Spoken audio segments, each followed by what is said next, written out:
Hello दोस्तों, तो हम स्वागत करते हैं अपने यूट्यूब चैनल प्रजापति स्टूडियो में। तो आप देख रहे हैं प्रजापति स्टूडियो।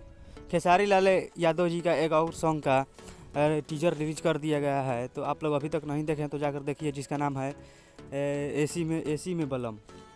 इसलिए खेसारी लाल यादव अपने गर्मी के मौसम के लिए पसीना को सुखवाने के लिए लेकर आ रहे हैं एसी। तो आप लोग अभी तक नहीं सुने हैं, जाकर देखिए। और ये सॉन्ग बहुत ही मस्त होने वाला है, जो कि बताया जा रहा है लोगों के द्वारा। और ये सॉन्ग वाकई में मस्त होगा। टीजर देखने के बाद तो ऐसा लग ही रहा है कि बहुत अच्छा शूट किया गया है इसको।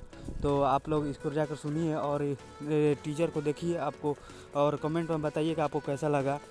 और क्या बोले, बहुत ही मस्त सॉन्ग होने वाला है गर्मी का मौसम के लिए। जैसे हमेशा खेसारी लाल यादव वो ठंडी के गाना के लिए, ठंडी के लिए लेकर आते हैं, उसी प्रकार गर्मी के लिए भी लेकर आए हैं सॉन्ग। तो आप लोग जाकर सुनिए। अनंता म्यूजिक के चैनल से आ रहा है, जो कि गर्मी के गाना है। और चैनल पर पहली बार आए हैं तो हमारे चैनल को सब्सक्राइब कर लीजिए, और ताकि भोजपुरी के सभी खबरें लेकर आते रहते हैं। और सपोर्ट कीजिए प्लीज़ भाई लोग, और कमेंट में आप लोग कमेंट कीजिए और शेयर कीजिए ज़रूर प्लीज़। धन्यवाद भाई लोग।